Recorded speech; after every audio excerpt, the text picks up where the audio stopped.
Una cuenta regresiva que pone los nervios de punta porque estamos a 11 de agosto de un mes de transición de mando. Los buenos días. Queremos que sea muy buena la jornada y para eso estamos juntos ya renovando el compromiso de cada mañana. Traer la calidad de información que ustedes ameritan para que su jornada tenga el poder de estar al día. Buenos días, Pablo Macchini, Nelson Rodríguez. ¿Cómo les amanece? ¿Me escuchan? Eso es mucho, Alice. Amanece y en salud, ya eso es mucho. Así que mis saludos para ti. Buenos días, país. Buenos días, República Dominicana. Aquí estamos un día más. Un día más en el que el compromiso se reafirma de contar y comentar una actualidad que está ahí esperándonos. Muy buenos días, Nelson Rodríguez. Caramba. Buenos días, buenos días. Amanecer es mucho, me decía un compadre ayer. Compadre, mi meta es llegar a diciembre. Después de ahí ya veremos. Ay, Dios mío. Sí, no, porque está en el rango ya de los 80, 81 y medio achacoso. Pero él se propuso llegar a diciembre. Claro, ese está en cuarentena absoluta. Por eso, amanecer es algo. Uno siente un ligero dolor de cabeza inmediatamente. Dice, estoy preso, estoy cogido. Pero ¿qué va? Cualquier cosa que en otros tiempos a ti te pasaban inadvertida, ahora mismo tú le das importancia. Miren lo del coronavirus, señores, un par de datos. Ayer se redondeó un número, 20 millones de casos por la COVID-19 en el mundo y más de 734,000 fallecidos. Eso es hasta anoche, a las 12 de la noche, el corte. Ya en la República Dominicana, nosotros, de acuerdo al boletín 144 emitido ayer, sobrepasamos los 80,000 casos, 80,499 y 1,328 fallecidos. Alienta un poquito nada más, que la cantidad de recuperados hasta ayer superaba en 10,600 a los casos activos. 44,910 recuperados contra 34,261 casos activos. Eso es mucho. Recuérdense que a principios de junio los casos activos se dispararon por encima de los recuperados, aunque desalienta que la positividad sigue alta, en 34,22%, eso hasta ayer. Señores, casi se completa el gabinete.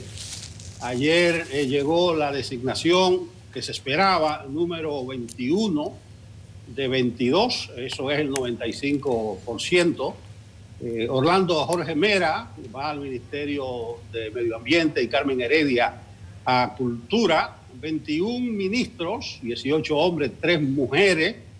Si no nombran más mujeres, se quedaría el total en 13% de los ministerios, la cantidad de mujeres.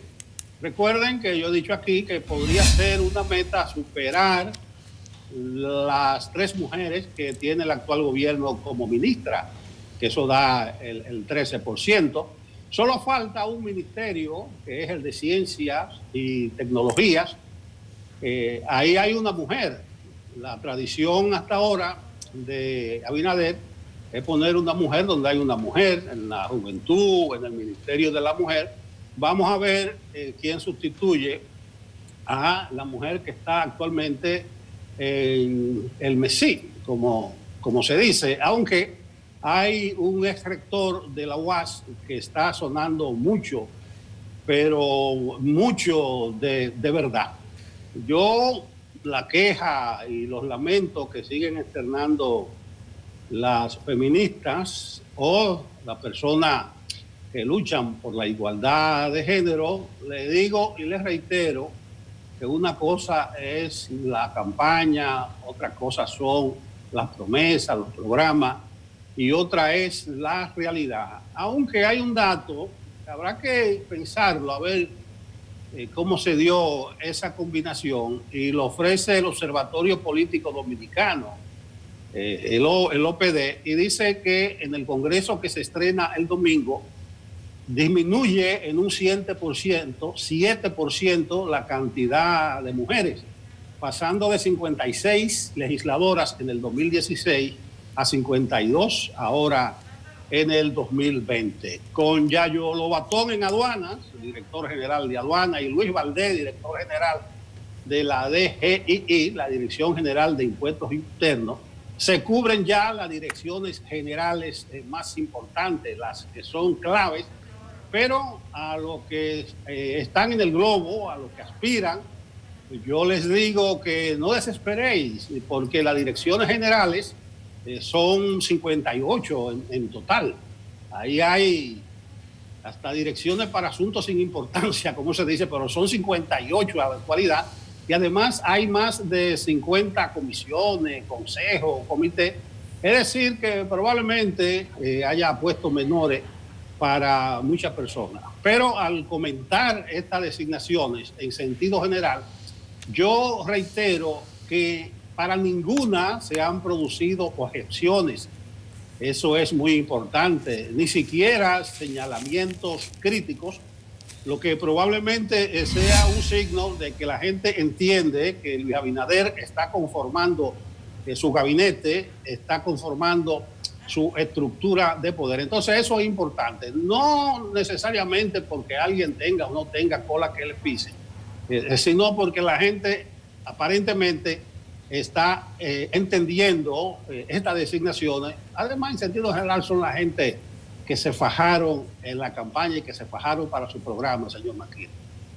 Eso es así, pero sean mis primeras palabras para enviar un abrazo a don José León Asensio, el gran mecenas deportivo durante décadas, desde León Jiménez, desde la Cervecería Nacional Dominicana, que va a ser exaltado al pabellón de la fama del deporte dominicano, primer empresario en este año que va a recibir esa distinción, y quería pues comenzar por ahí enviándole un gran abrazo a un gran dominicano, un hombre en el mejor sentido de la palabra, bueno, solidario, y que llenó de orgullo a lo que es el empresariado dominicano, sobre todo con una excepcional calidad humana, don José León Asensio, hace 40 años y hoy también.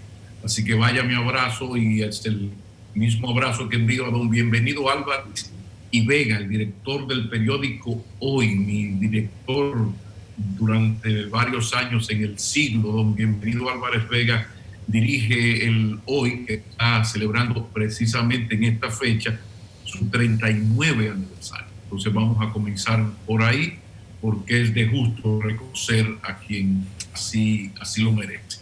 Así lo merece. Ya iniciaste con esto del gabinete.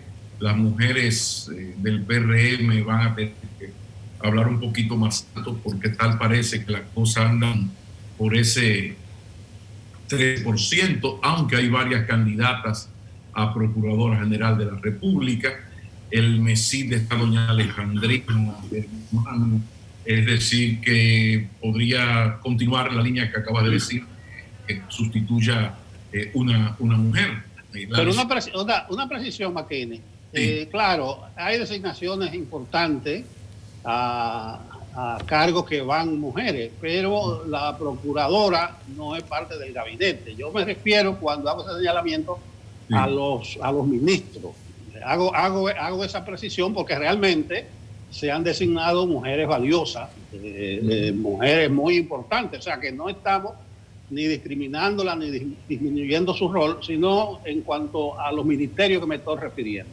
Sí, pero recuerda que la Procuraduría General de la República es un ministerio de justicia no declarado de alguna manera. Pero insisto en esta parte de que existe la posibilidad de que a la sí vaya una señora y también vaya una dama a la Procuraduría General de la República. Lo importante es que las señoras o los señores que vayan a ser colocados en el gabinete del presidente en posiciones importantes tengan las calidades de lo que uno ha ido mirando. O sea, doña Carmen Heredia es una personalidad de la vida cultural hace 30, 40 años. Entonces, la joven que está en juventud por igual, o sea, es importante. No basta esto de que lo de ser joven o ser mujer no es un mérito en sí mismo, pero sí creo que es importante también ir empujando, motivando a que cada vez más mujeres se sumen a la vida pública, a la política. Que precisamente estuve mirando, a uno le llamó la atención que la hija de Milagros Germán, que es la vocera del presidente, además hija de Atuey de Camps, hermana de Luis Miguel de Camps, lo que pasa es que Luis Miguel es hijo de Cecilia. Entonces, a veces la gente va a lo más fácil. Bueno, ven acá, pero 3 personas de la familia, ¿cómo va a ser? Bueno, entonces uno hace la tarea y va y busca, pero ¿quién es esta jovencita? El problema de nosotros los señores mayores es que a veces nos cuesta mucho hacer el upgrade a la juventud. Entonces, esa muchachita, porque uno la mira así, ¿cómo puede usted ver a Yayo Matías, como vio alguna vez a Orlando Jorge Mera, como uno vio alguna vez a Guido Gómez Mazara? A uno le cuesta hacer el upgrade. Pero mire, esa jovencita tiene una maestría en gestión ambiental por la Universidad de Yale, que no es la universidad de la novena edad. Tiene una maestría en Derecho de la Universidad de Boston.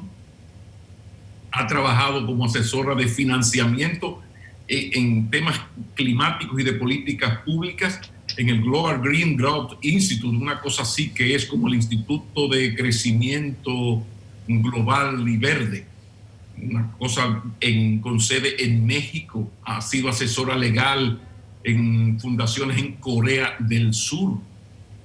Tiene 2 libros sobre el tema del cambio climático. O sea que cuando uno escucha el dato, lo normal aquí y tradicional es que la gente se quede en el morbo de hija de, sobrina de, hermana de.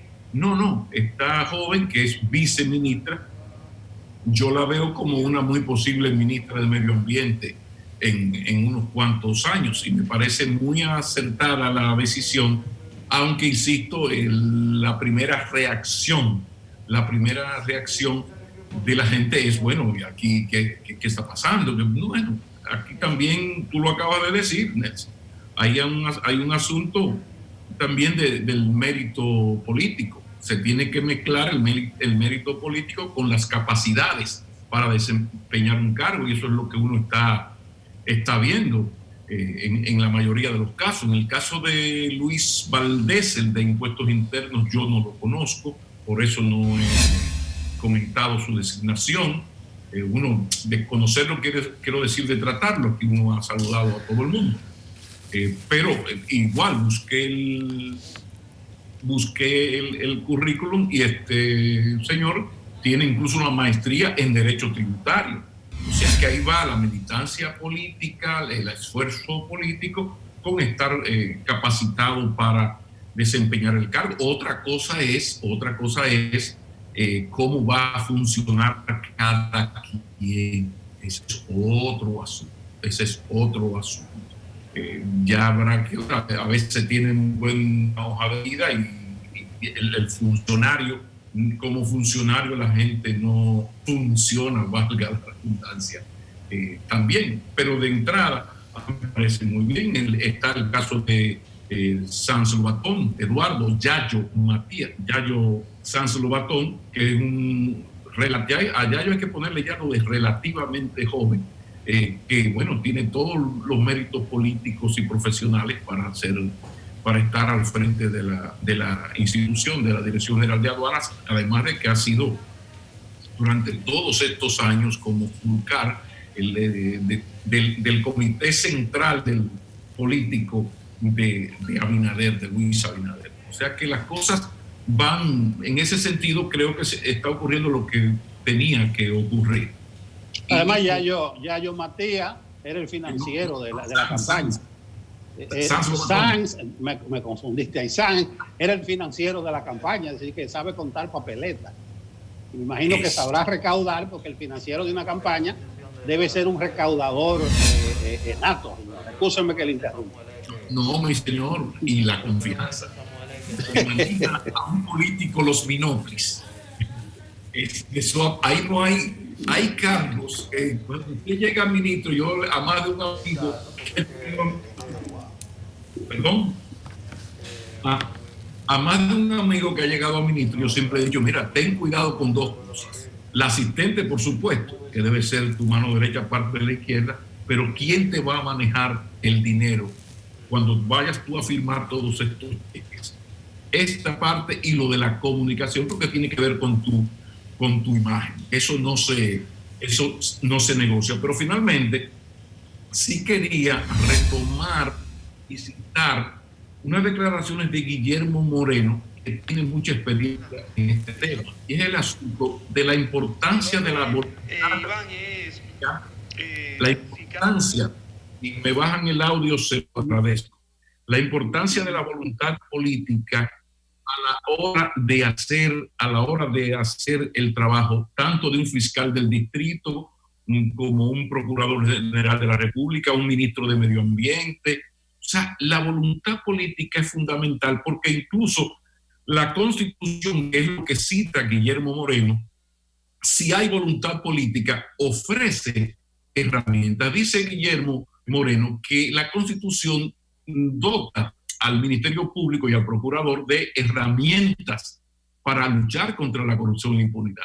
Dice que en la Carta Magna se le otorga al Ministerio Público estoy citando, una autonomía funcional, administrativa y presupuestaria, y le responsabiliza de la formulación de implementación de la política del Estado contra la criminalidad. Y esto es así. En el meollo del asunto del Procurador General de la República está la voluntad política del que lo va a nombrar, porque el nombramiento del Procurador General de la República, si es una persona políticamente independiente, que es el concepto que ha utilizado el presidente electo, me parece muy bien, pero yo confío más en el talante personal, en el sentido de autorrespeto y de dignidad personal de ese funcionario, y sobre todo que haya una verdadera decisión del jefe del Estado porque se luche contra la corrupción, caiga el que caiga, como se dice en estos casos, porque la decisión es política.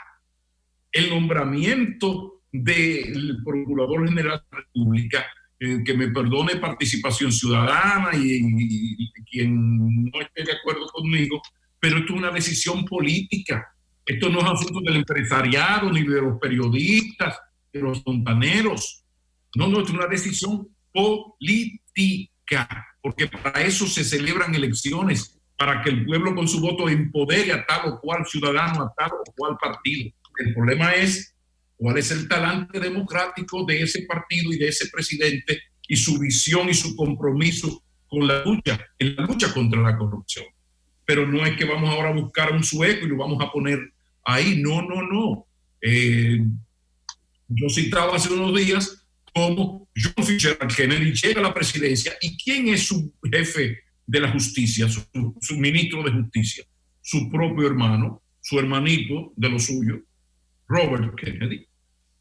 Entonces la decisión es política y siempre va a ser política, porque si ustedes quieren, pásenle esa decisión al Consejo Nacional de la Magistratura, adiós.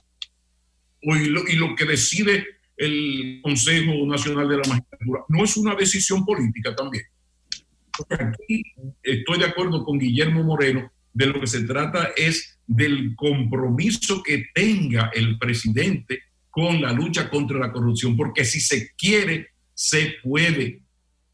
Se puede, la Constitución está ahí. Y ojalá que ocurra eso, que el presidente electo tenga verdadera vocación y talante democrático, como me gusta decir, y voluntad para enfrentar esto, que es un tema para tratar en un comentario largo, porque cuando aquí hablamos de la corrupción, óigame, ese sí que es un tema difícil y profundo, porque la corrupción ya no es cosa de élite, sino que tanta corrupción durante tantas décadas y gobiernos ha inoculado el mal en gran parte del tejido social de la República Dominicana.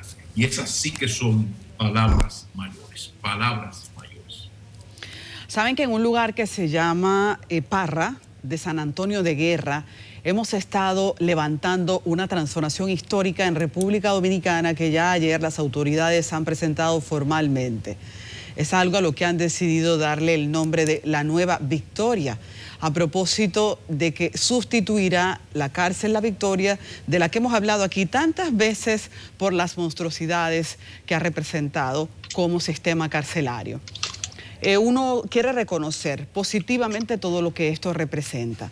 Recuerden que nosotros les hemos hablado de que en la cárcel La Victoria, que tradicionalmente tenemos ahí, se concibió que hubiese 300 reclusos. En principio se fueron haciendo remaches, pero esto logísticamente nunca estuvo listo para que hubiese ahí más de 1000 reclusos. Pero tenemos ahí 8000 y pico en el infierno prendido el candela.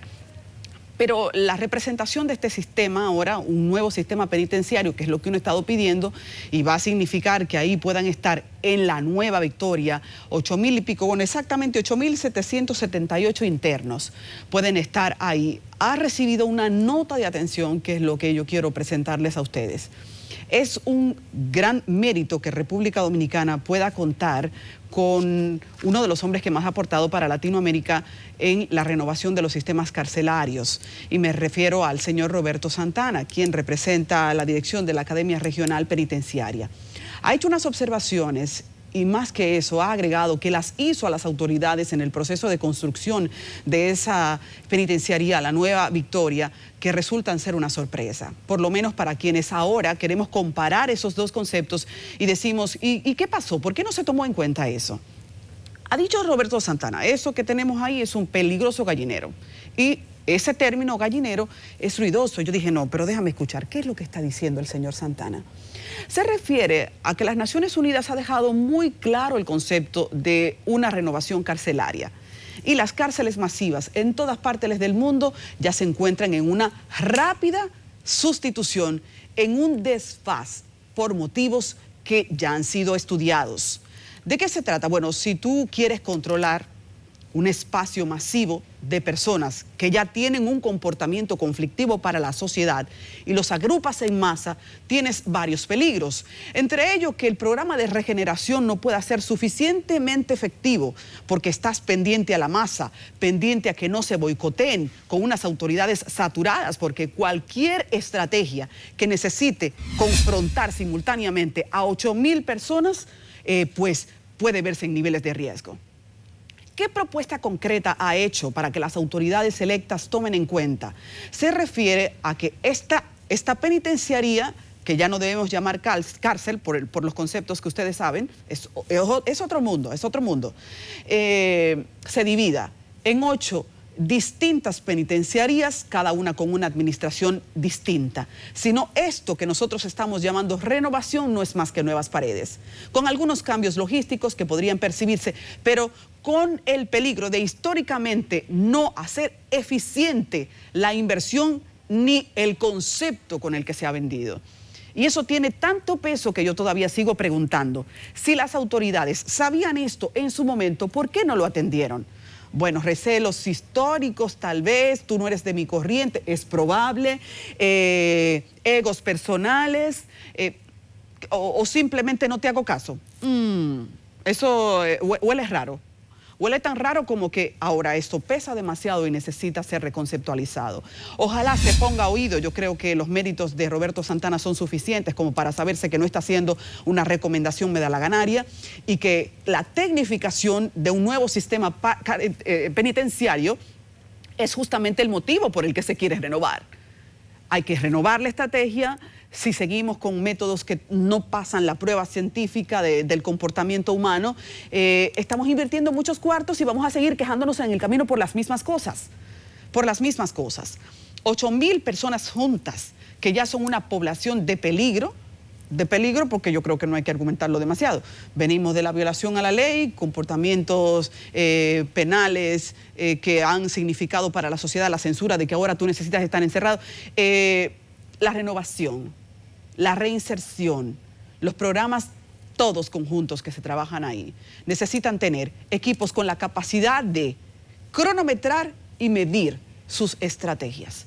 Entonces, creo que es muy oportuno ahora que se ha presentado y que ya se ha dicho esta semana comienza el traslado de poco menos de 300 reclusos en una primera fase, después vendrá la otra fase, la otra, pero cuando tendremos ahí a los mismos 8.000 internos bregando solo con paredes nuevas y programas que son muy buenos, pero tendrán demasiados frentes abiertos, esto hay que reestudiarlo, Bueno, mencionar eso temprano. La otra cosa, en Constanza se han dado en las últimas horas movimientos porque la gente ya no soporta la infiltración de la droga, del microtráfico en los barrios. El narcotráfico es bregar con lo mucho y las mega negociaciones millonarias que ustedes saben han afectado y dañado la sociedad. Pero el microtráfico, ese punto de droga que está en la calle y que me está robando a la juventud sana y me la mete al negocio, a la ambición de ahora querer dinero rápido e ilícito, es un cáncer en los barrios. Esa es otra cosa de la que no hay que hablar mucho porque uno la entiende, pero si yo se lo digo a ustedes, los pongo en contexto.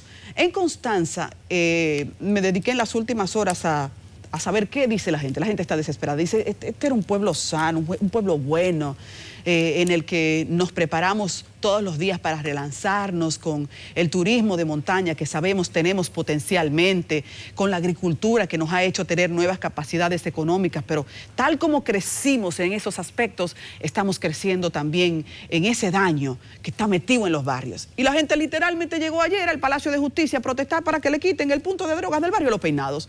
Y tú dices, ¿y qué tan legal está el punto? Que hay que abiertamente decírselo a la gente, para decírselo a la fiscalía, decírselo a la policía, para quitarle la ropa, desnudarlos.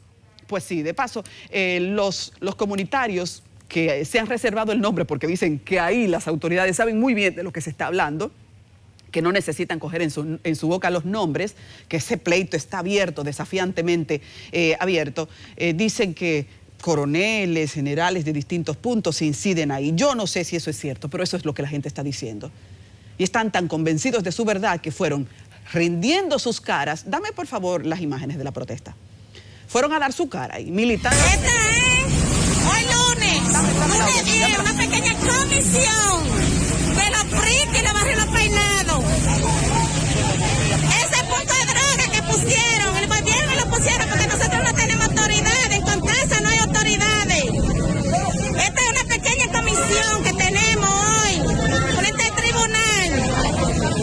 Porque el punto de droga volvieron y lo pusieron como que no hay autoridad. Ellos fueron militantemente a decirle al fiscal, ya estamos desesperados, esto no puede ser así, yo no puedo dejar que mis hijos crezcan así, mis vecinos, mi seguridad, porque recuerden que antes una máxima barrial era que el ladrón roba lejos. Bueno, yo he repetido aquí que yo crecí siendo la vecina de un reconocido ladrón en mi barrio, pero todos teníamos la percepción de que él, lejos de robar, nos cuidaba. Pero ahora, cuando se trata de droga, no se respeta ni a la MAI. Eso es lo que ha pasado ahí. Yo he intentado desde anoche diligentemente comunicarme con el fiscal Miguel Collado Marte, que es el fiscal de Constanza. Ojalá ahora podamos conseguir el contacto durante el programa porque no pude ver cuál es la versión del fiscal de Constanza, porque la gente le está poniendo una papa caliente, muy caliente y de interés de todos. Nuestras comunidades están enfrentando. Y de paso yo quiero saludar a esa gente, quiero saludarlos porque cuando ya la población llega a ese nivel de desenfado es porque está desbordada y ha sido un gesto de mucha valentía. Tanta valentía que hay que recordar aquí que hay muchos barrios en donde la gente termina mudándose para no dar la cara a ese que mañana puede terminar haciéndote daño porque es un vecino de la calle. Y la gente quiere mantener de lejos ese conflicto. Pero estos llegaron a un nivel de desenfado que dijeron no ya. El punto de drogas del barrio Los Peinados que nos tiene desesperados, aquí vinimos a dar la cara. Saque eso de ahí. De paso, agregar un último dato de que ese punto de drogas ya lo habían quitado antes. Y volvieron ahí. ¿Por qué volvieron? ¿Cómo volvieron? ¿Quién lo apadrina? Vamos a una pausa comercial y cuando regresemos tenemos una entrevista que queremos compartir con ustedes. Ernesto Selman, vicepresidente ejecutivo de CRES, que es el Centro Regional de Estrategias Económicas Sostenibles, es nuestro invitado. Y interesante, muy interesante el conversatorio que espera. Ustedes queden con nosotros. A propósito de designaciones, y ya que Adis mencionaba a la Policía Nacional por el BREGTS, Yo quiero resaltar que faltan las designaciones en el estamento policial y militar, pero ustedes, amigos televidentes, no se han dado cuenta de algo. Eso no está provocando ninguna expectativa a nivel de opinión pública. ¿A quién van a nombrar de director de la policía? ¿Por qué? Yo estoy viendo eso, esa falta de expectativa en el público, como una señal de avance, que en sentido general, en los últimos años, se ha venido cumpliendo con el escalafón en lo fundamental y que el espíritu de grupo se ha estado eliminando poco a poco. El televidente de más edad podrá recordar cómo funcionaban las cosas en los días de Balaguer, cuando el mismo mandatario, el propio mandatario, era el que manejaba eso a conveniencia e incentivaba la división entre los grupos. Aquello del divide y vencerá se cumplía a cabalidad. Entonces, el estamento militar y policial, además de que era una maquinaria represiva, cumplía designio de Balaguer y estaba completamente dividido. Entonces, la lectura que yo hago es que no hay ninguna expectativa. Usted no ha escuchado de que a quién nombrará el director de la policía. Es sencillamente porque creo que se ha venido avanzando y en lo fundamental, reitero, hay un respeto del escalafón. Por ejemplo, ahí llegó Díaz Morfa al Ministerio de Defensa, será el próximo ministro de Defensa, y a nadie se le dijo, mira, lo pusieron ahí porque era el guardaespaldas de Hipólito. No, Díaz Morfa del Ejército tiene su historial y es un hombre que calificaba como el que más para ese puesto. Entonces es señal de avance y aprovecho para combinarlo con el despropósito del policía con la vestimenta de cura, una desfachatez como tal. Y yo creo que eso no refleja los muchos cambios positivos que se han producido en la policía nacional. Por eso no me gusta generalizar con los aspectos negativos, porque hay policías buenos, policías malos, pero en sentido general, los buenos son los más, y a eso es que hay que apostar. Incluso como conglomerado humano masivo, existen sus desviaciones. Por eso yo apuesto a los policías buenos y también veo como un signo de avance institucional que no esté en la palestra de quién van a nombrar en la policía o en el ejército o en la Fuerza Aérea. Señor McKinney, veo a nuestro invitado por ahí posicionado ya. Sí, señor, pero hay que decir que eso es un avance institucional. Uno que se queja tanto con razones sobradas de la falta de institucionalidad en más de un área. Yo creo que es justicia reconocer los avances que se han hecho en este sentido en el área policial y militar, e incluso hacer público reconocimiento al mayor que ha sido responsable de un proceso de institucionalización del Ministerio de Defensa, la Guardia, como uno lo dice popularmente, y tiene unas obras que presentar, obras en términos materiales, pero también en términos institucionales, que uno, ahora que se están dando algo más, quería aprovechar para hacerles reconocimiento a Paulino, que es lo que se llama todo un caballero, que es además militar. Pero ya está por ahí, sí, está por ahí Ernesto Selman, el vicepresidente ejecutivo del Centro Regional de Estrategias Económicas Sostenibles. Qué bueno que nos acompaña. Muy buenos días, bienvenido Ernesto Selman. Muy buenos días, muchas gracias por la invitación, como siempre, a su espacio y a sus oyentes. Bueno, un placer, Ernesto. Vamos a comenzar con una panorámica general de la economía y de la pandemia, porque parece que está resultando incompatible el manejo de la pandemia con la apertura económica, porque la actividad económica sigue reducida y el coronavirus está en sus buenas. ¿Cómo combinar ambas cosas o cómo tú ves ambos asuntos? Yo creo que hay un aspecto que se pasa por encima a veces y es un concepto muy sencillo, pero dice muchísimo. y es la responsabilidad individual. En una sociedad libre, lo que sería compatible con una sociedad libre sería asumir responsabilidad individual. Pienso que si bien era natural y era de esperarse que una reapertura iba a implicar un mayor contagio, creo que los dominicanos nos ha hecho falta la responsabilidad individual. Tal vez no estamos acostumbrados a una sociedad libre y por eso no asumimos responsabilidad individual. Pero creo que este es un aspecto por lo cual incluso se ha decretado los toques de queda a las 7 de la noche los días de semana y a las 5 de la tarde de los fines de semana, los fines de semana, porque este tema hemos visto como en los clubes, los bares, en las noches, en las zonas muy populosas, de mucha población, en los barrios, etcétera, se ha asumido esto con poca responsabilidad individual, hay que decirlo. Y eso implica entonces que no se están asumiendo las medidas de distanciamiento social, de protección, de toda una serie de cosas que habría que asumir. Y eso creo que ha sido el factor más importante, porque fíjese, en España y en Francia, poblaciones con 45 y 65 millones de personas aproximadamente respectivamente, estaban escandalizados en estos días porque había un brote nuevo, y cuando fui a ver los números veía que tenían 1.400 nuevos infectados al día, y cuando veía 1.400 y pico, y cuando veía lo de nosotros con una población de 10 millones y medio, andábamos por los 1.400 también. Entonces, cuando veía uno las estadísticas en estos días, uno de estos días estuvo el 52% de las pruebas dieron positivo, y en un promedio de 4 semanas, 35% dieron positivo.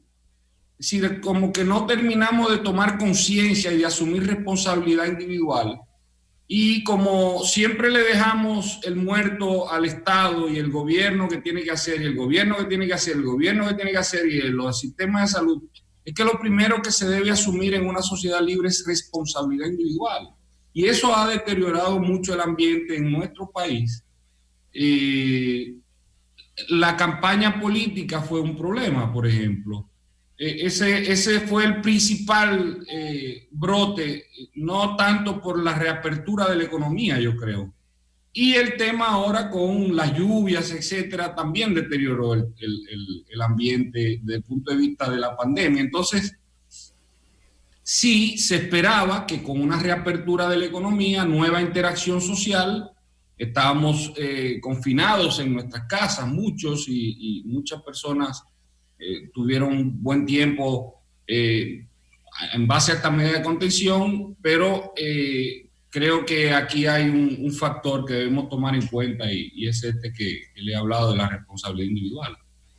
Entonces, ¿pero qué hacer en estos senadores que voy a tu área predilecta, tu economía, ciencias económicas? Hay que abrir la economía desde un punto de vista lógico y racional, o sea, en relación economía-salud.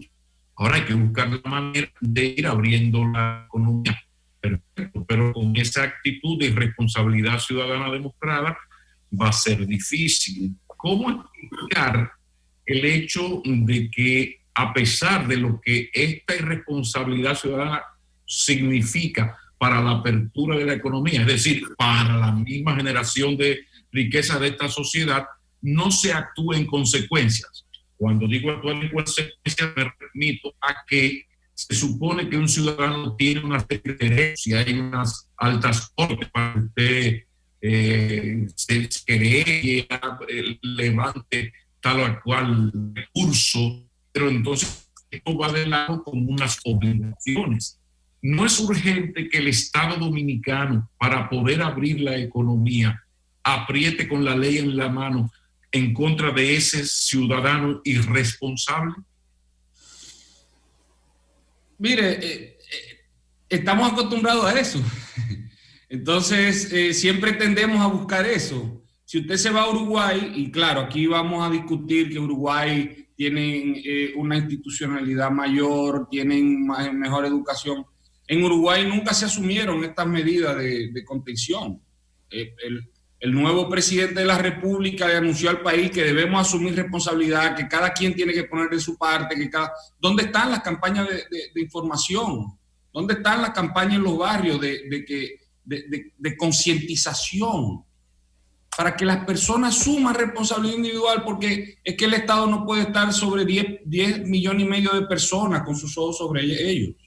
Eso es imposible. Aplicar la ley. ¿Qué vamos a buscar? Vamos a buscar el ejército y crear otro ejército para poder, con pistola, escopeta en mano, a que la gente asuma la responsabilidad. Eso no existe, no funciona así. En las sociedades hay que tener liderazgo sano para demostrar lo que es una sociedad libre, primero con el ejemplo, y luego para poder transmitirlo. Pero imagínese, un presidente de la República que está buscando modificar la Constitución de nuevo, no entiende lo que es una sociedad libre, tal vez. Entonces, tenemos un problema, primero de liderazgo, de falta de entendimiento cómo funciona una sociedad libre. Estamos acostumbrados a la bota y a las armas y a las medidas restrictivas, y parece una sociedad hegemónica en todo caso, no una sociedad libre. Ernesto, lo ideal sería que fuésemos ciudadanos como el Uruguay. Ahora, ¿qué hacer en una sociedad cuando la ciudadanía no responde a los llamados? Porque no es falta de información, y esto está afectando al resto de los dominicanos. ¿Qué hacer? Lo ideal sería... Es posible que no esté respondiendo por la propia irresponsabilidad del liderazgo político que hemos tenido. Es posible que no estemos... Pero no me dejes la parte ciudadana. O sea, si tú quieres, dile al gobierno actual y al que entrará lo que quieras. Ahora, vamos a centrarnos, si es posible, también en ese señor que se burla de las autoridades cuando él está en su gozadera en medio de la calle. Entonces también hay que buscar... Pero mi punto es, Pablo, es que la autoridad no gana respeto si no se respeta a sí misma y no respeta las leyes y a los propios ciudadanos. Entonces, en una sociedad donde se viola flagrantemente la Constitución y las leyes, es muy difícil que tengamos una sociedad libre. Entonces, yo creo que apelar a un liderazgo sano, porque cuando se juramenta un presidente, está comprometiéndose a cumplir y hacer cumplir la Constitución y las leyes. Entonces, creo que falta mucho del liderazgo político nacional que nos muestre cómo es que funciona una sociedad libre para asumir responsabilidad individual. Pero ciertamente tenemos una cultura donde el autoritarismo, el dirigismo está dominando. Claro, eso se entiende, pero lo primero para empezar a ordenar y que se asuma responsabilidad individual es que los ciudadanos sepan que las autoridades están cumpliendo y haciendo cumplir la Constitución y las leyes. Ahí se inicia lo que sería una sociedad libre, porque de la otra forma, ya lo sabemos, un poco desordenado y los resultados terminan siendo los mismos siempre, aunque el discurso sea diferente. Selman, las medidas de ayuda extraordinaria, quédate en casa, fase, etcétera, vencen el 16 de agosto, pero parece inevitable que se puedan ampliar, aunque también es inevitable que el próximo gobierno deberá mantener algún tipo de estas ayudas. Mi pregunta es, ¿de dónde es que podrá sacar recursos el próximo gobierno para atender estos programas extraordinarios? Bueno, los programas extraordinarios están costando alrededor de 16,000 millones de pesos mensuales. Cuando incluimos FASE, PATI, el programa de alimentación que se instauró adicional. Es decir, que el costo es elevado, pero en una situación como esta, con una un desempleo como se ha presentado y una situación precaria para muchas personas, en una coyuntura donde no ha habido un responsable claro de la causa de este fenómeno que hemos vivido, hay un papel del Estado que debe jugar. Y creo que este sería, en esta medida, en esta coyuntura, serían medidas que naturalmente habría que asumir. Obviamente, el efecto en la economía va a ser mucho mayor y más largo de lo que muchas personas están asumiendo, nuestra estimación. De hecho, hicimos unas estimaciones en abril de cómo se iba a comportar el año 2020. El tema aquí es cómo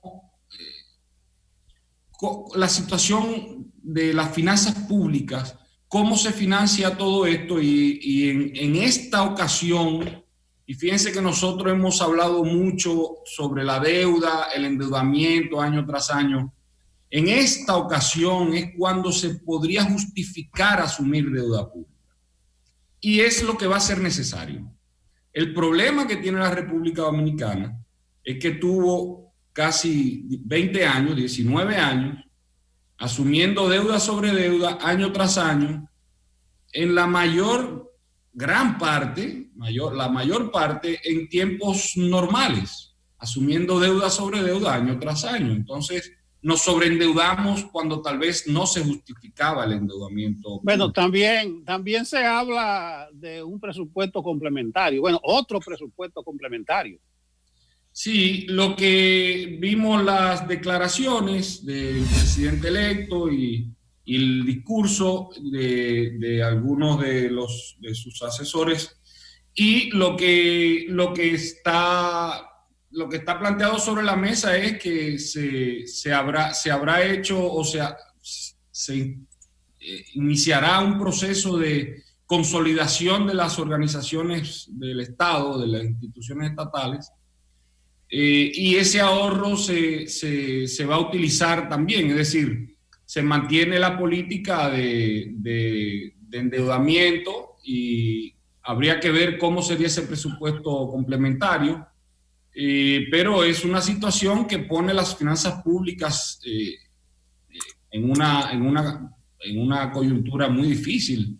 Fíjese que los ingresos del gobierno se han reducido sensiblemente. Si descontamos el ingreso extraordinario del IDOPRIL, que entraron unos 13.250 millones de pesos por el IDOPRIL, estamos hablando de una reducción de más de 18% de la reducción de los ingresos del gobierno. Es decir, hay una situación en las finanzas públicas precaria, debo decir. Selma, déjame interrumpirte, porque hace un rato tú ibas a entrar en la proyección que ha hecho la CRES para este año. Y yo estuve mirándola, eso fue en abril, creo que ustedes hablaron, y la veo como muy pesimista, porque está bien que la actividad económica registrara una caída en el primer semestre, según el Banco Central, de 8.5%, pero la CEPAL pronostica que el PIB se contraería por el orden del 5%. Ya lo cambiaron esa proyección. Ya están lo pusieron, están 8 y 9, pero ustedes están más de ahí todavía. O sea, yo creo que ustedes están muy pesimistas. Bueno, de eso nos han tildado mucho. No, creo que un pesimista es un optimista con los pies en la tierra. Así que no, imagínense, esas son críticas que hemos recibido anteriormente, pero las proyecciones nuestras están ahí, no las hemos modificado, no vemos razón por modificarla ahora mismo. ¿La podía repetir la proyección? Sí, en el escenario base habría una contracción de alrededor del 10%, en el escenario optimista del 9%, un poco sobre el 9%, y en el pesimista o en el de riesgo asumíamos 12% por ahí, más o menos. Fíjense que en el primer semestre nos contraímos 8,5%, ¿cierto? De ese trimestre, casi la mitad de ese semestre, casi la mitad, casi el trimestre primero completo fue de economía normal, con todo el turismo llegando, todo sucediendo. Bueno, el próximo semestre, el que estamos iniciando, no tendremos turismo, no tendremos muchas cosas que tuvimos durante 3 meses en el primer semestre. Entonces, si se contrajo en un 8,5%, bueno, aquí sabemos que las estadísticas se manipulan y se maquillan muchas veces. No sé cómo vendrán ahora con la nueva administración, pero si se contrajo 8,5% con un trimestre normal, imagínense durante un semestre que no habría un trimestre normal, porque, por ejemplo, nosotros estábamos proyectando para finales de diciembre, finales de año, para diciembre, que llegaría a un 35% de los turistas que llegaron en diciembre del 2019. Eso no parece que va a ser posible ya con el brote, nuevos brotes a nivel mundial, nuevas medidas de contención. Así que sí, nos han dicho tantas cosas que ya uno ya uno tiene la piel un poco gruesa. Esas son nuestras proyecciones. Hicimos los análisis en base a los fundamentos económicos y a lo que estábamos viendo que pasaba en el mundo. El escenario de riesgo asumía que se iban a tomar nuevas medidas de contención porque venían nuevos brotes, y eso efectivamente es lo que está sucediendo. Ahora mismo nosotros estamos proyectando que estamos entre el escenario base y el escenario de riesgo, es decir, que la contracción podría ser entre 10 y 12%. Sí. Ernesto, ante esta realidad, porque lo grave de esto es que con una pandemia, con un asunto mundial, tú amarras por aquí y se zafa por el otro lado. Hay un informe de la CEPAL y de Oxfam, con un título bien sugerente, de ¿quién paga la cuenta? Grabar la riqueza para enfrentar la crisis del COVID-19. También la CEPAL había hablado de dar una respuesta fuerte en materia fiscal. ¿Cuál sería la propuesta de ustedes? ¿Qué te parece esa propuesta de Oxfam de grabar las grandes riquezas? Porque hay sectores que se han enriquecido, que han ganado muchísimo dinero en medio de esta crisis. Incluso ellos citan ahí una cantidad sorprendente de nuevos millonarios, o sea, a nivel de los Bill Gates y estas cosas. ¿Qué se puede hacer? ¿Qué le parece a la CRES esta propuesta de Oxfam y CEPAL? Yo no la conozco, no puedo opinar sobre ella en específico. Sí le puedo hablar de las medidas que se han tomado un poco. Mire, todos los países se han concentrado, yo digo todos porque es la gran mayoría, tal vez uno no tiene toda la información, pero la gran mayoría de países se ha concentrado en hacer estos estímulos artificiales, estímulos monetarios y fiscales, es decir, abrir la llave de la emisión de dinero inorgánico en todo el mundo y abrir la llave del endeudamiento público y del gasto público, que conlleva nuevo endeudamiento. Nuestra posición sobre esta realidad es que esto podrá tener un efecto de corto plazo en países donde se emite dinero que se utiliza como dinero de reserva, por ejemplo, Estados Unidos, en la zona euro. Tal vez no tendrán muchos problemas luego con el tema monetario, pero en países como República Dominicana, en países emergentes donde hay una alta dependencia del turismo. Fíjese que yo he hablado del turismo mucho, porque es que el turismo tiene incidencia sobre el 20% de la economía. Hoy día la República Dominicana está funcionando sin el 20% de que tiene incidencia el turismo. Eso es mucho, señores. Y por eso el efecto económico que estamos, o gran parte del efecto económico que estamos proyectando. Entonces, eso por un lado. En países donde hay una alta dependencia de turismo, de remesas, aunque dice el Banco Central que las remesas están creciendo en un 30%, vamos a dejarlo ahí parqueado eso, depende de turismo, remesas y de emisión de deuda externa, es decir, que tiene una alta dependencia de su finanza pública con deuda. Esa receta de estímulos monetarios y fiscales artificiales pueden dar al traste con la estabilidad, no tal vez en el corto plazo, pero en 6, 12 meses, si se llevan estas medidas más allá de lo que sería el muy corto plazo, podría traer complicaciones. Entonces, lo que nosotros hemos estado diciendo, que habría que ahora más que nunca asumir un conjunto de reformas estructurales, porque usted habla de imponer impuestos, nuevos impuestos, y que si las riquezas... Mire, lo que se requiere en este país, yo no conozco esa propuesta de que ustedes se refieren, pero en este país específicamente, el código tributario asfixia las empresas, quiero decir, las empresas, los emprendedores y la generación de riquezas, y lo penaliza tanto que se van a la informalidad los emprendedores. Hoy día en la República Dominicana, bueno, hoy día puede ser mucho mayor, pero lo que tenemos es una economía donde la informalidad juega un papel muy importante. 56-58% del empleo está en la informalidad. Entonces, si usted quiere seguir aumentando y introduciendo nuevos impuestos, usted va a tener entonces un 75% en la informalidad.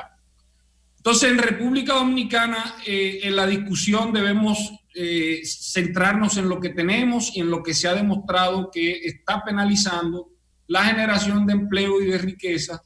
Y aquí hay una serie de cosas que hemos dicho y que hemos presentado. El área fiscal es una, el sector eléctrico es otro, el costo de los combustibles es otro, que es uno de los mayores de Centroamérica, donde el 30-45% de los precios de los combustibles son impuestos,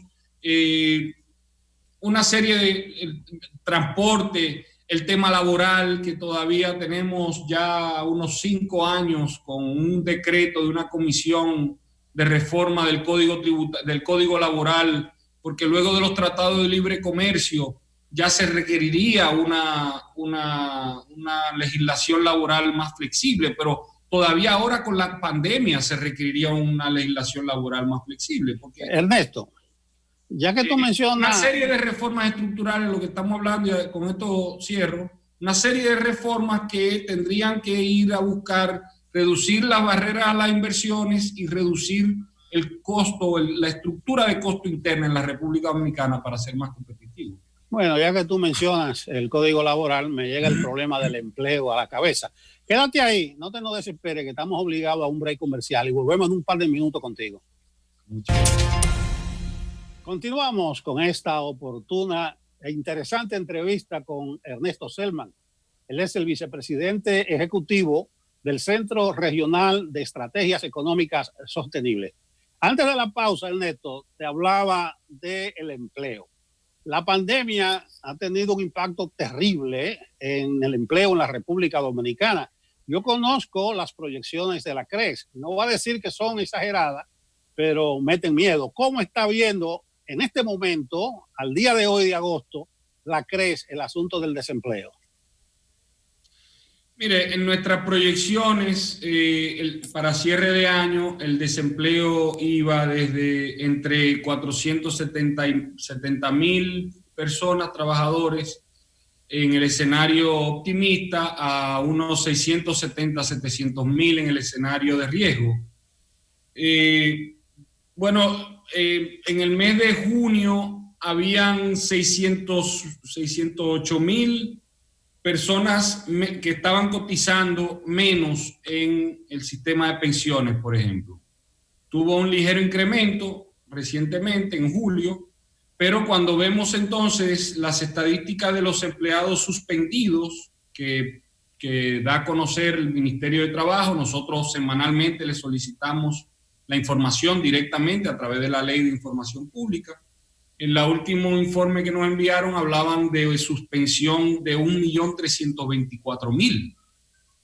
Es decir, que la situación aparentemente será mucho peor de lo que estábamos proyectando.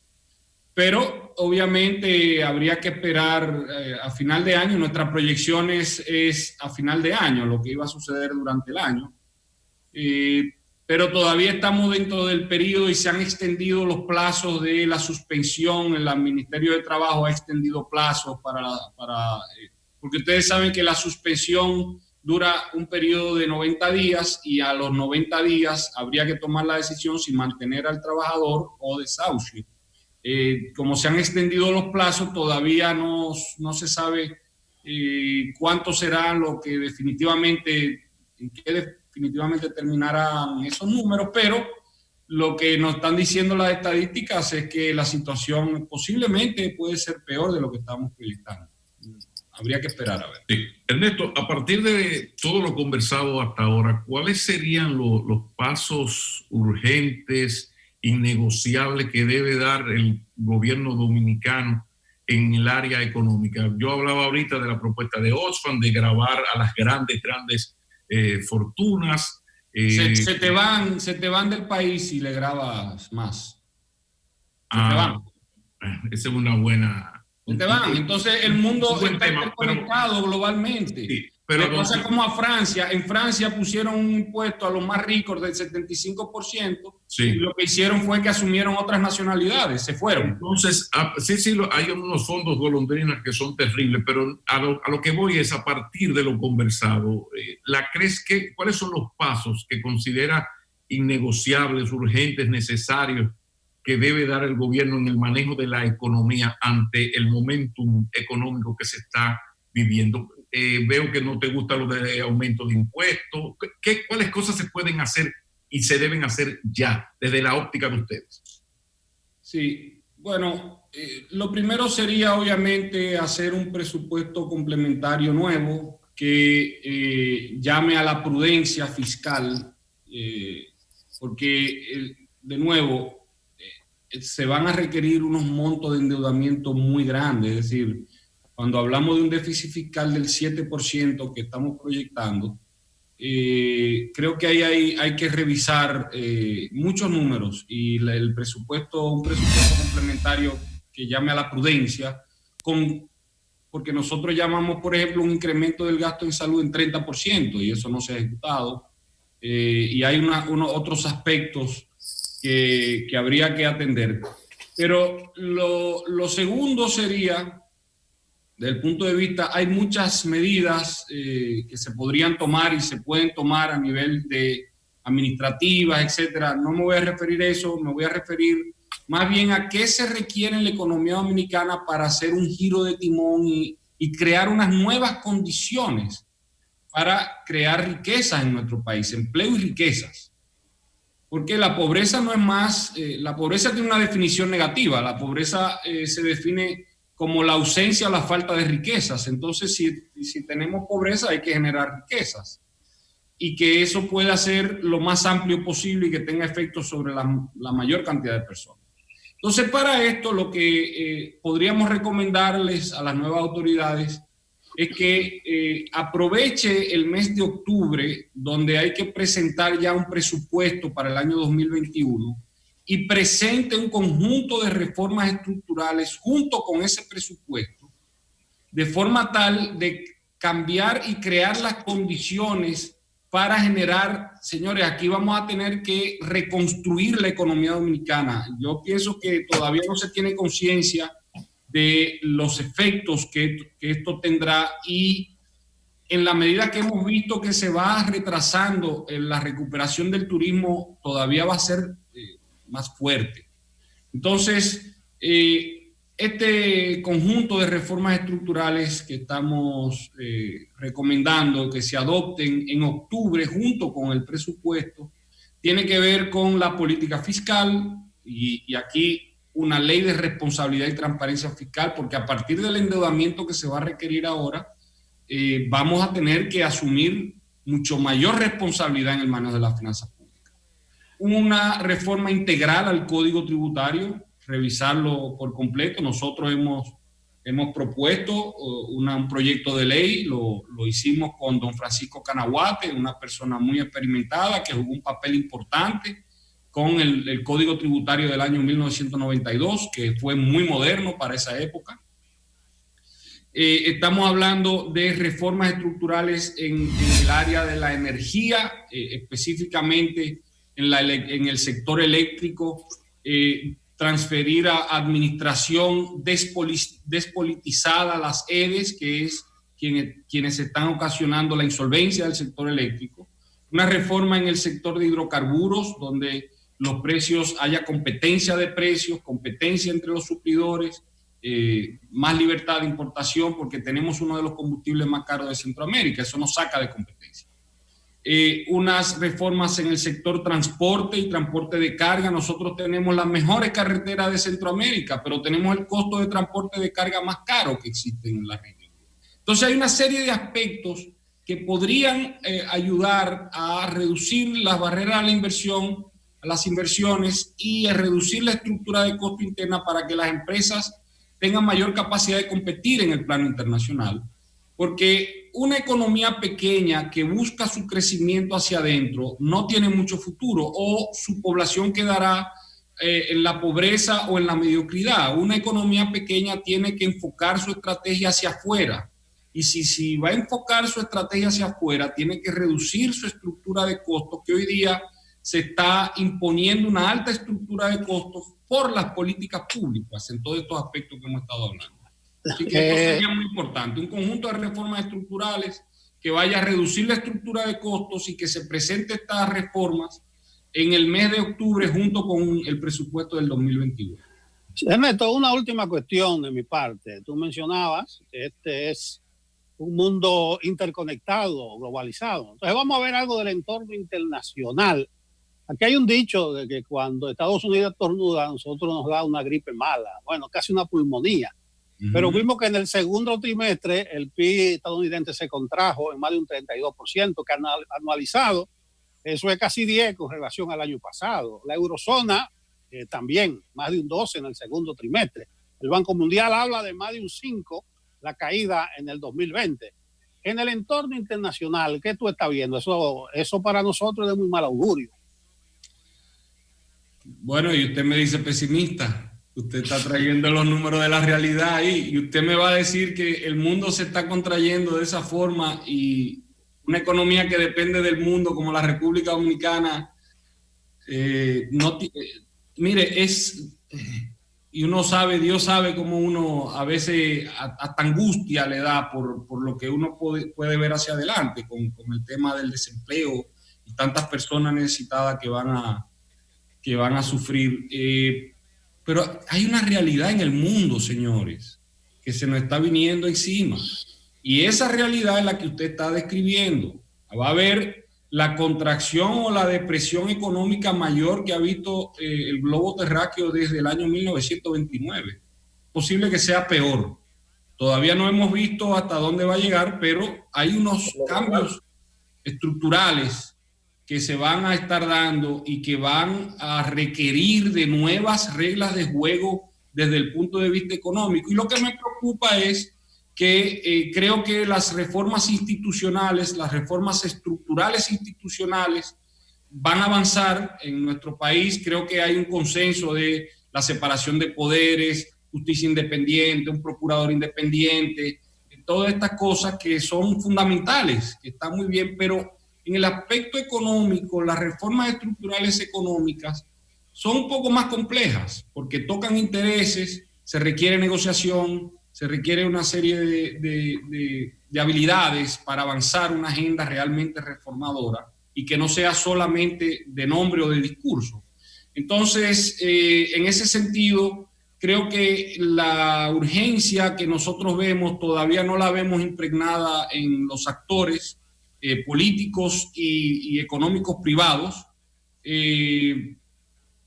Tal vez la realidad no hablan de esa contracción, como bien tú mismo hablan de esa gran contracción del mundo, pero cuando dicen, pero tú eres muy pesimista con República Dominicana. Bueno, es que si el mundo está así, nosotros no tenemos de otra.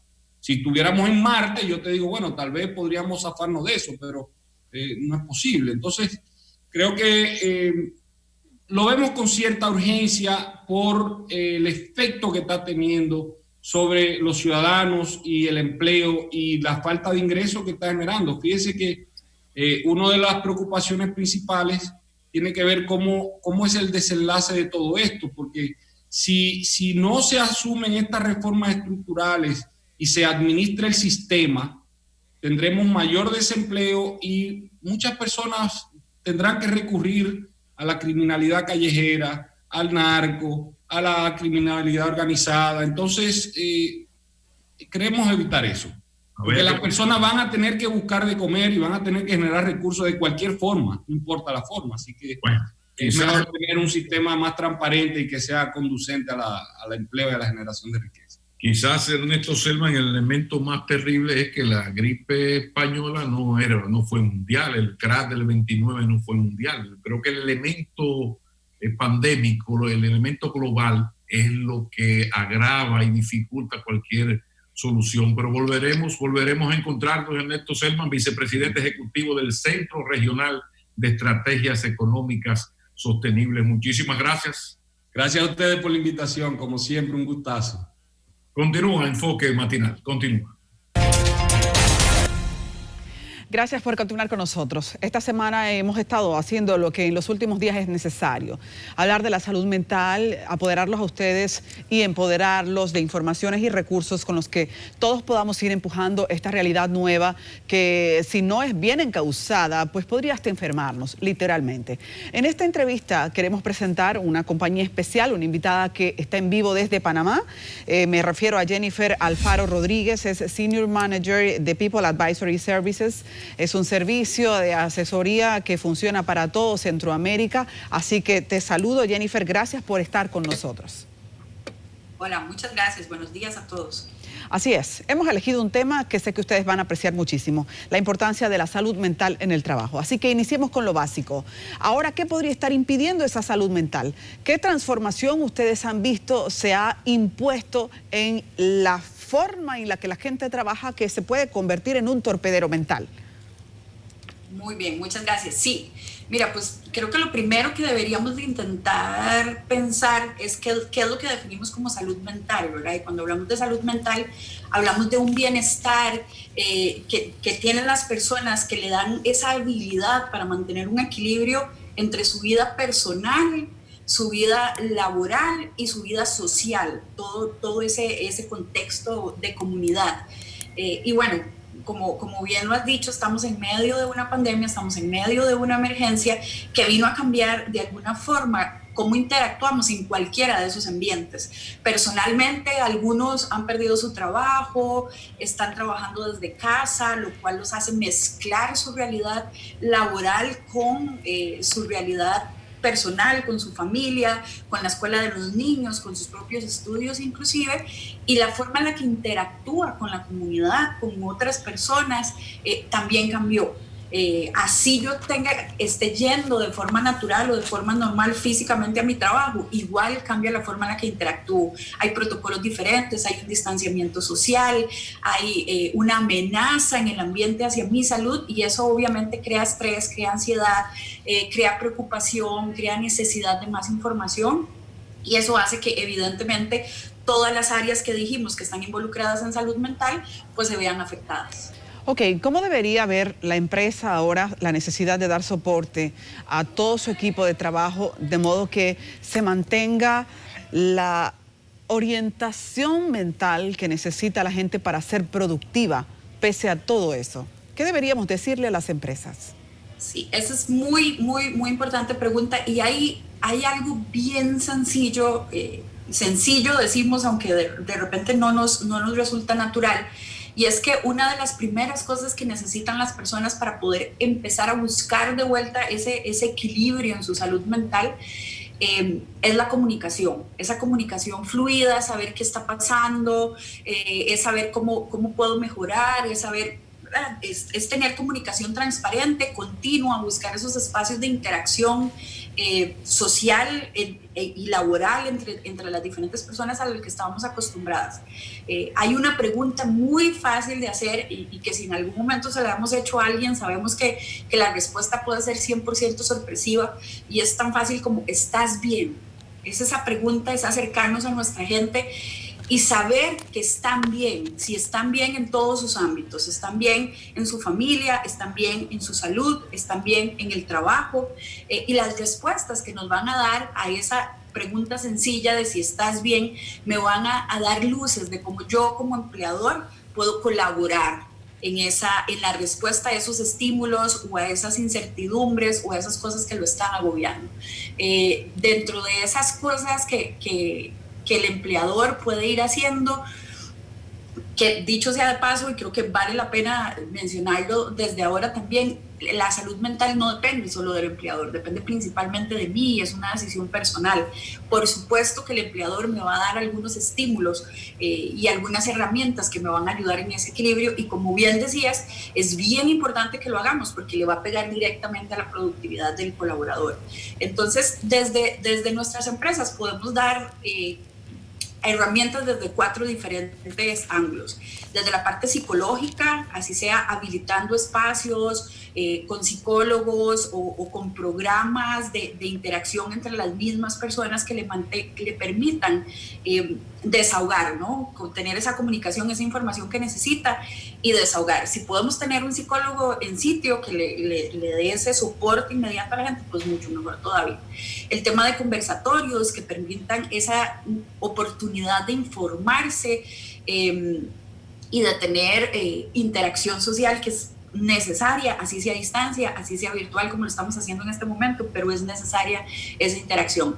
El tema de mindfulness, pues obviamente técnicas, programas que involucren diferentes aspectos que le permitan esa salud mental, esa liberación, ese bajar el estrés, ese poderme responder si estoy bien y qué es lo que necesito para estar bien. Y por supuesto la parte de física, ¿no? También necesitamos liberar energía de forma física, entonces algún programa de ejercicios o alguna, que dicho sea de paso, muchas organizaciones lo están haciendo de forma virtual, una clase de yoga, una clase de funcional, de tipos de ejercicios que puedas hacer desde tu casa, inclusive si no tienes mucho equipo. Eso va dando balance entre sociedad mental y de la parte psicológica mental y la parte física. Qué interesante, dijiste algo, mi salud mental depende de mí. Así quisiera entonces que entráramos en el ámbito de cómo podemos enfrentar los cambios emocionales a los que estamos ahora ya desafiados. La gente en un momento siente miedo, en otro siente nostalgia, inclusive porque muchos compañeros tienen que ser despedidos de los entornos laborales. También estamos con la preocupación de hacia dónde van las cosas, la ansiedad. Son muchas cosas, muchos cambios emocionales rápidos y juntos. ¿Qué recursos podemos dar a la gente? Sí, muy, muy importante, ¿verdad? Como dices, son muchos cambios muy rápidos, muy juntos. No estaba preparado para eso. Nunca antes habíamos pasado por una situación como esta, y esa hace que no tengamos ningún antecedente en nuestro cerebro que nos diga de cuáles herramientas puedo echar mano, porque es algo totalmente nuevo, y eso hace que me genere aún mayor incertidumbre. Solemos decir que la incertidumbre es una energía sin propósito, es una energía que tenemos ahí en nuestro cuerpo que no sabe hacia dónde ir y por ende se convierte en comportamientos diferentes. Se puede convertir en enojo, se puede convertir en ansiedad, se puede convertir en alegrías extremas, puedo ir de un estado de ánimo al otro muy rápidamente, justamente por esa energía que está ahí, que no logro desenlazar, no logro encontrarle un propósito y está ahí constantemente. Entonces, sí, definitivamente mi salud mental depende de mí, y una de las primeras cosas a las que tengo que estar abierto es a percibir, a ver que esas herramientas están ahí disponibles para mí, que puedo tomar mano, que yo también puedo decir cómo me siento, que yo también puedo decir no a veces, ¿verdad? Creo que, y bien lo decías con el tema de algunos compañeros han perdido su trabajo, algunos han sido disminuidos el porcentaje de su salario, o tenían un negocio y ahora no lo tienen, y eso hace que a veces cuando somos empleados de una organización, pues cada vez que nuestros jefes nos piden algo decimos que sí, porque si le digo que no me van a despedir, entonces yo tengo que ver que soy útil, tengo que demostrar que soy productivo, y eso hace que empiece a poner sobre mi mesa tanto trabajo que en algún momento no voy a poder hacerlo de forma correcta. Entonces también tengo que saber decir que no, tengo que saber levantar la mano cuando algo ya no está bien, cuando necesito colaboración, cuando no me siento bien físicamente, cuando siento que mi equilibrio persona, familia, colaborador se está poniendo en riesgo, y echar mano, como decía, de todas esas herramientas que las mismas organizaciones están poniendo a disposición para nosotros, ¿no? A veces tenemos programas de mindfulness, tenemos programas de ejercicios, tenemos programas de comunidad donde podemos, no sé, una noche sentarnos a tomar un café o una copa de vino con los compañeros conectados y así compartir un poco de emociones y de pensamientos. Y tenemos un montón de herramientas ahí, pero no las usamos, ¿verdad? No las usamos porque no es parte de la normalidad que yo tenía y entonces no sé cómo utilizarlas. Entonces, lo primero que tengo que identificar es ese momento, ¿no? Ese momento donde necesito esa válvula de escape porque ya la presión empieza a ser tanta como convierto en una bomba de tiempo. Depende de nosotros, ¿verdad? Conciliar esa vida familiar con laboral, aprovechar esos programas, tomar descansos mientras si estoy en teletrabajo, cada cierto tiempo levantarme, ir a servirte un vaso con agua, asomarte por la ventana, por el balcón, respirar profundamente y luego regresar. Ese tipo de cosas dependen de mí y hay que hacerlas, ¿no? Wow. Este es un tema muy interesante, podríamos echar aquí mucho tiempo. Pero mira, hablemos un poco de neurociencia. Cómo las neuronas son la inteligencia puesta a correr sobre los mejores propósitos de mi vida. Y quiero que nos ayudes con ideas de cómo desmontar paradigmas. Porque decías, es que te puedes sentar en una reunión ahora con los amigos, pero en virtual. Pero ¿cómo decirle al cerebro que esa es ahora la manera en la que tiene que ponerse en la zona de felicidad? Porque muchas veces nuestra mentalidad nos sabotea, nos traiciona. Totalmente, ¿verdad? Pero es que todo es nuevo. Por eso es tan importante el tema y qué importante que ustedes lo hayan traído a la mesa, porque todo es nuevo, ¿verdad? Como decía en principio, no solo como yo interactúo en el trabajo, que evidentemente afecta productividad y preocupa mucho a los empleadores, pero la forma en la que yo interactúo con mi familia, con mis compañeros de universidad, con mis hijos, con mi familia, con el mundo entero, cambió. Y definitivamente es parte de un proceso, no lo puedo forzar, cada persona lo vive de acuerdo a su propia realidad.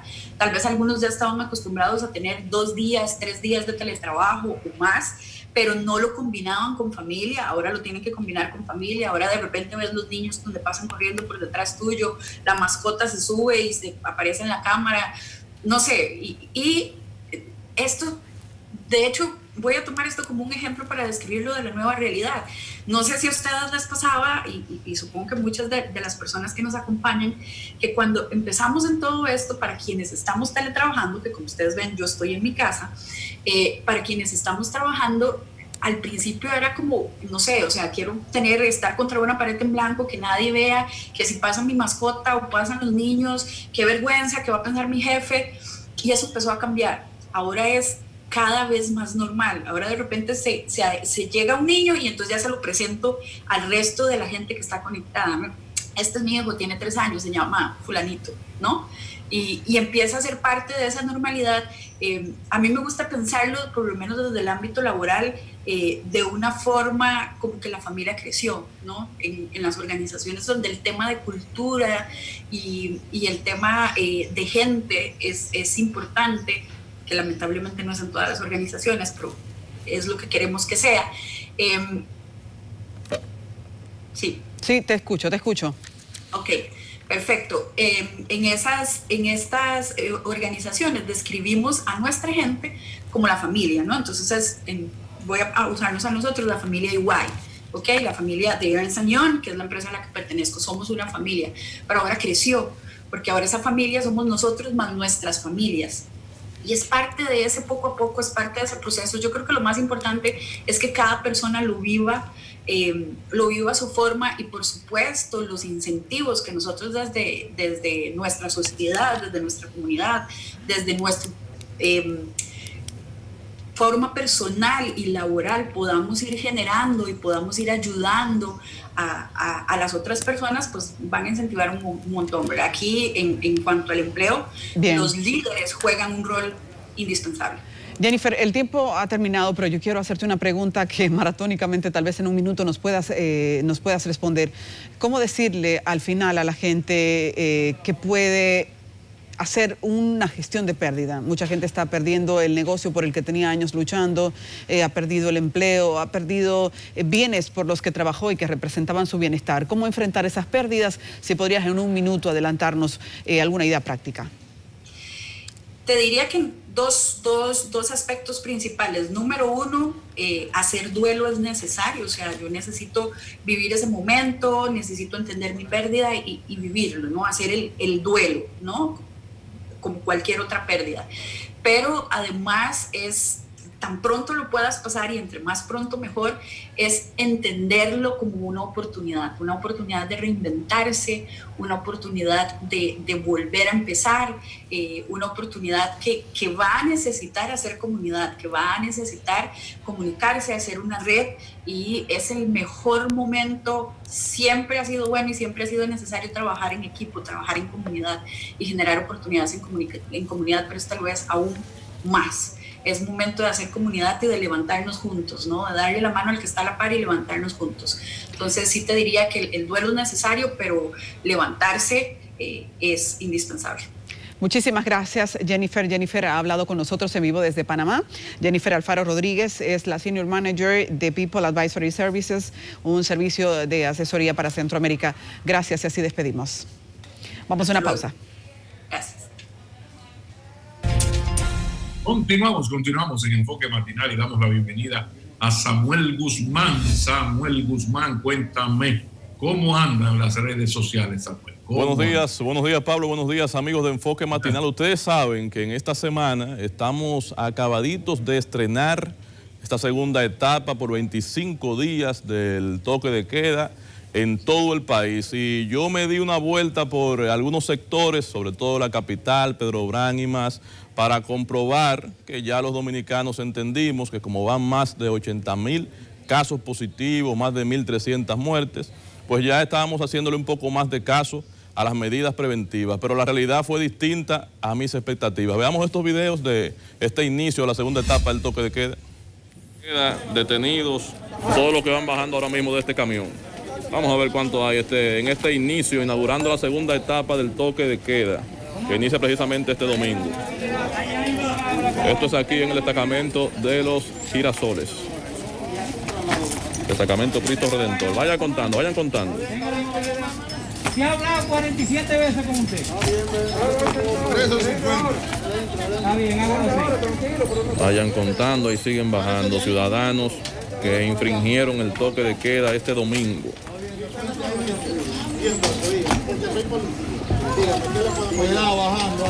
Vayan contando. Y yo también trabajo aquí. Y estoy haciendo mi trabajo. Por favor. Ven.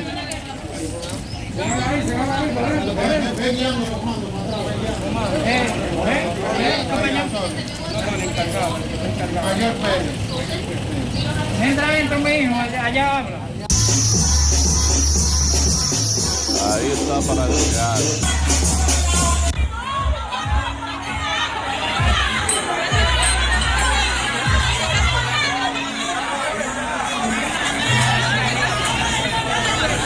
Sí, pero hay una tira.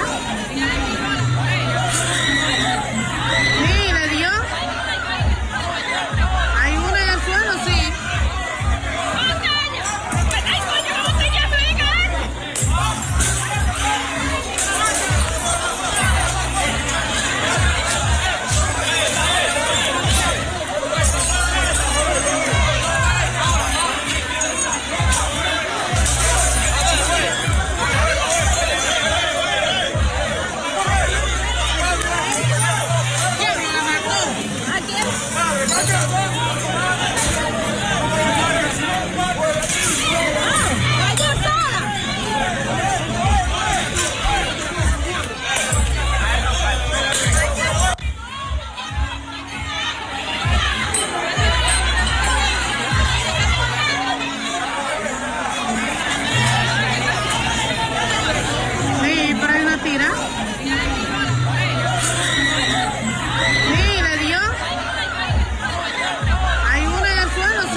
Entonces cuando uno ve un camión cargado de detenidos, que no cabía una persona más en Los Girasoles, uno ve un fiestón en Villarriba, allá en Santiago, y uno ve este tipo de escenarios que se dan en sectores como Villas Agrícolas, uno se pregunta finalmente para qué sirve el toque de queda, realmente cuál sería la función. ¿Qué estudio científico se habrá desprendido de cómo mejoran los números con relación al COVID sin toque de queda y con toque de queda? Una comparación entre un escenario y otro. Y finalmente uno tiene que enviarle un mensaje, aprovechar un mensajito para el presidente electo que ya asume el domingo que viene, que evalúe esos escenarios para ver si le hacemos la vida más fácil, como dice aquel eslogan famoso, a las personas que trabajamos, que debemos estar en la calle por obligación y que se nos dificulta a veces por los retenes que hay en las vías principales, pero que no los hay en los barrios. O sea, en esos sectores donde la informalidad, el día a día, el jangueo, la chabacanería, echa a perder los operativos que se están haciendo por el toque de queda, y salen estos videos a relucir en redes sociales. Gracias, Samuel Guzmán. Una vez más, unas imágenes valen más que 1000 palabras. Después de lo que hemos visto en esto del irrespeto al toque de queda, pues queda poco por argumentar. E insisto en aquello de que el gran problema de la irresponsabilidad con relación al COVID es que usted no solamente se hace daño a usted, sino que daña y pone la vida de los demás en peligro. Y no me diga, por favor, absolutamente que nadie me diga que esas personas que están ahí no saben lo que es el coronavirus, no saben los miles y miles de muertos en todo el mundo y no saben que ellos pueden contagiar a sus familiares. No. Mañana será otro día, señores. Nos vemos. Mañana vuelve Enfoque Matinal. Feliz resto del día.